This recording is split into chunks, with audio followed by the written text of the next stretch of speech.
RCR, la red que comunica y une al Perú. A esta hora vamos a establecer comunicación con Cajamarca. Allí gentilmente accede al contacto con RCR, Red de Comunicación Regional, el economista Óscar Mendoza Vargas. Él es decano del Colegio Economista de Cajamarca. En su momento ha sido presidente de la Cámara de Comercio y Producción de Cajamarca. Señor Mendoza, qué gusto saludarlo. Como siempre, muy amable por atender esta comunicación. Buen día. Buenos días, José. Qué gusto saludarte. Un gusto también a todas las personas que atienden este medio tan importante.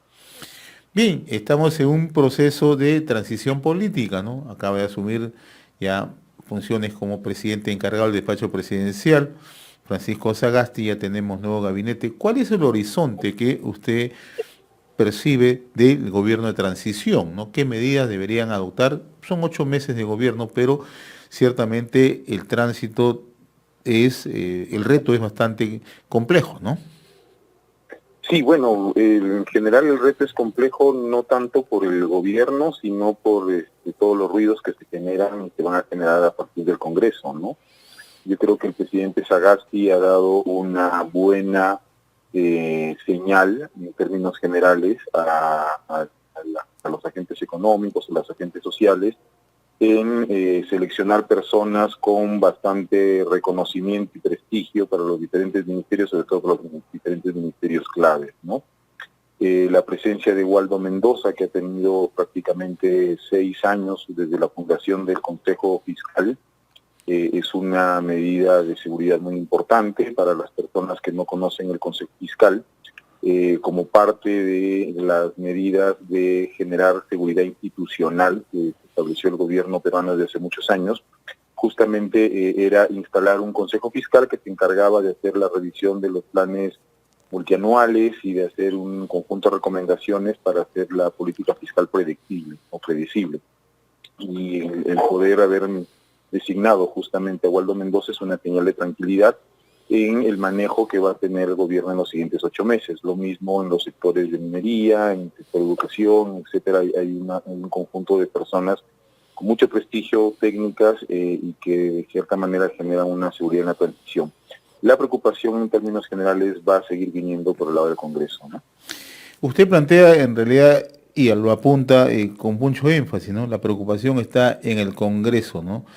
¿Qué tanto tendría que hacer el Ejecutivo, ¿no?, para tener un relacionamiento adecuado con el Congreso, considerando que en el Congreso en estos momentos la preside, ¿no?, Mirta Vázquez, ¿no?, que para todos, y no es ajeno justamente a la opinión pública, ha tenido una posición bastante marcada respecto al tema de inversiones, no solamente extractivas, sino inversiones en general, ¿no? Tiene un punto de vista muy marcado, ¿no? En Cajamarca eso se ha podido apreciar a través de Grufides, ¿no?, organismo no gubernamental a la que ella perteneció o pertenece, ¿no? Entonces, ¿qué elementos tiene que conjugar allí el Ejecutivo para hacer un equilibrio y evitar justamente lo que usted decía, el ruido político y sobre todo el temor a los inversionistas, ¿no?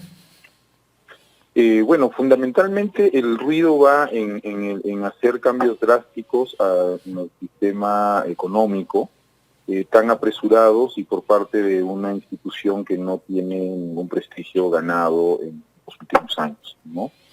Yo coincido que hay temas importantes que se tienen que discutir, pero que se tienen que discutir con una capacidad técnica suficiente y que además los congresistas deberían tener justamente esta capacidad técnica para poder interpretar los cambios que se pueden introducir en el sistema.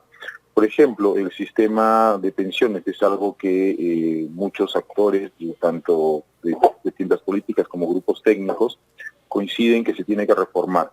La manera, la forma y el detalle técnico, yo creo que eso está fundamentalmente en manos de muchos especialistas que vienen desde el año 2008 proponiendo diferentes alternativas para mejorar la competitividad de este sistema.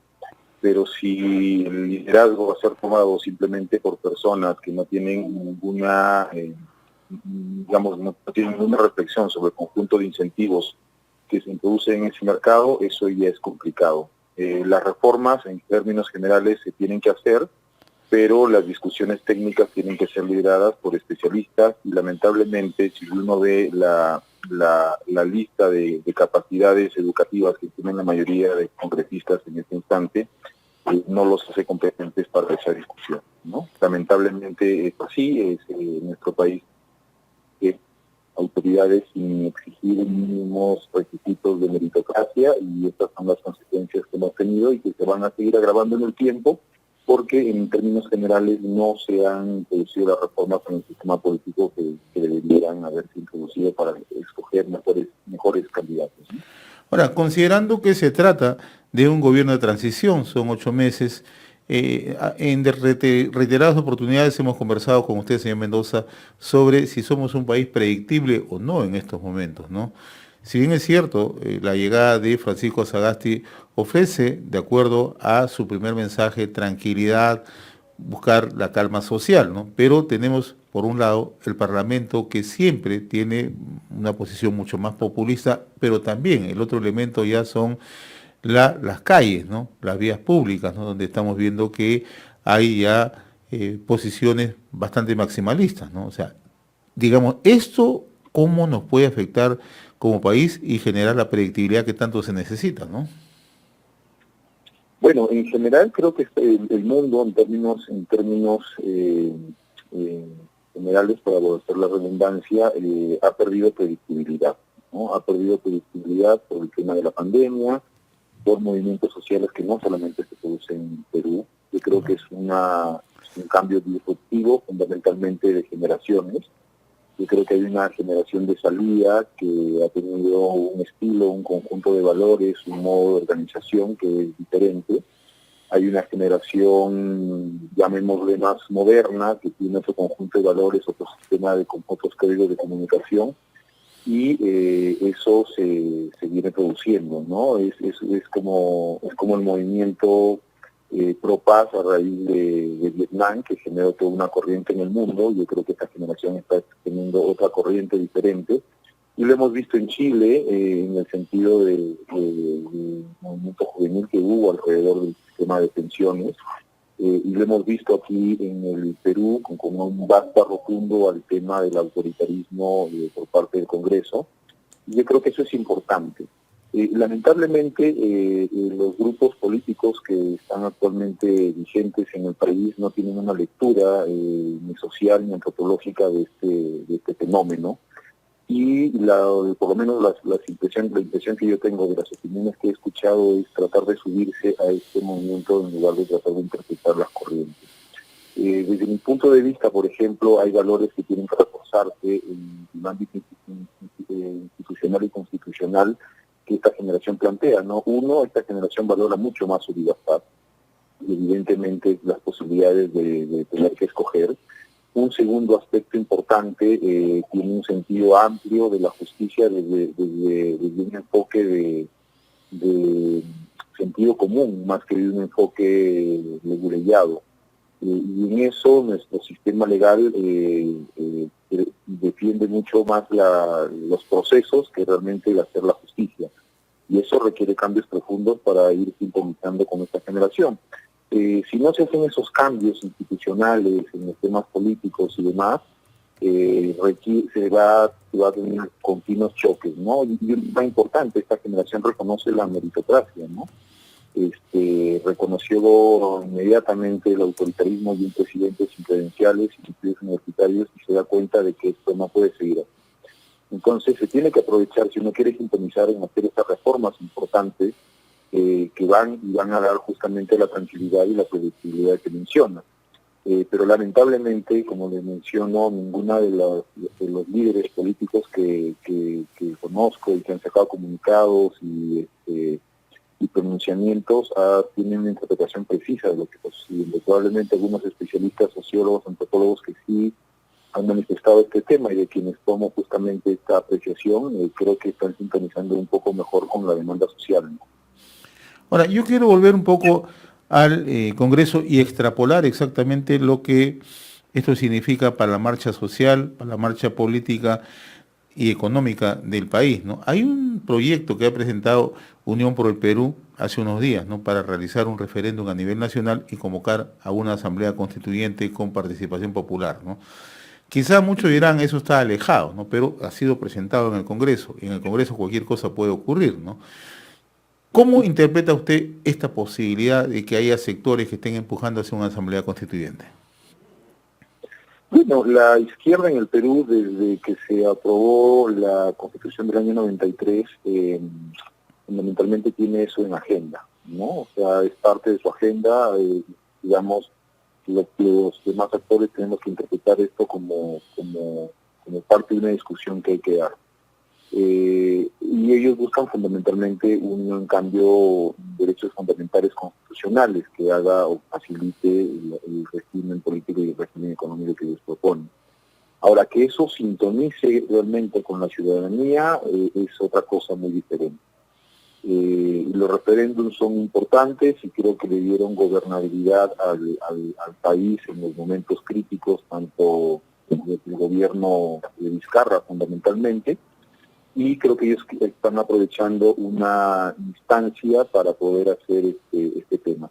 Ahora, yo en lo personal creo que no es el espacio, y ellos están planteando hacerlo en paralelo con el proceso electoral, y yo creo que un tema de referéndum para una asamblea constituyente perdería fuerza en un espacio de discusión de elección presidencial y de elección congresal. No creo que salga en lo personal favorecido, puesto que un candidato tendría que comprar por parte de la campaña el tema de los referéndums, y no creo que ningún candidato en estas condiciones plantee esto justamente. El tema pasa porque las reformas constitucionales que debía encararlas el Congreso con responsabilidad no lo hizo, y hemos perdido el espacio temporal para que puedan ser discutidas de manera oportuna y demás. Yo sí creo que deben haber algunos cambios importantes en el marco constitucional que refuercen el sistema económico, pero que también generen mejores condiciones para la actuación del gobierno como complemento al sector privado. El régimen económico, ya hay muchos estudios que varios especialistas han escrito con artículos científicos bien sustentados, ha facilitado crecimiento, y ese crecimiento ha sido en beneficio de los más pobres del país. Entonces, lo que necesitamos es resolver temas importantes, como por ejemplo, el sistema educativo necesita una reforma importante y profunda.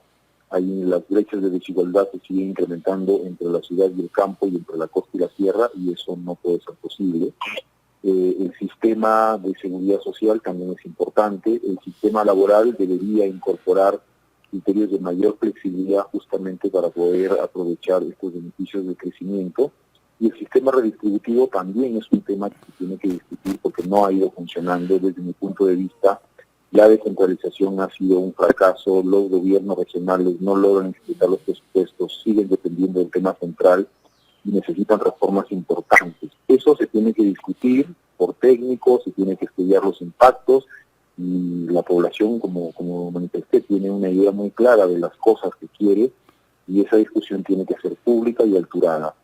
Esa es un poco mi apreciación sobre esta iniciativa. Es totalmente legítima, dudo mucho que prospere, y es parte de la discusión que se tiene que dar en el país, ¿no? Para usted, señor Mendoza, lo que se requiere son reformas, no el cambio de la Constitución, sino reformas constitucionales.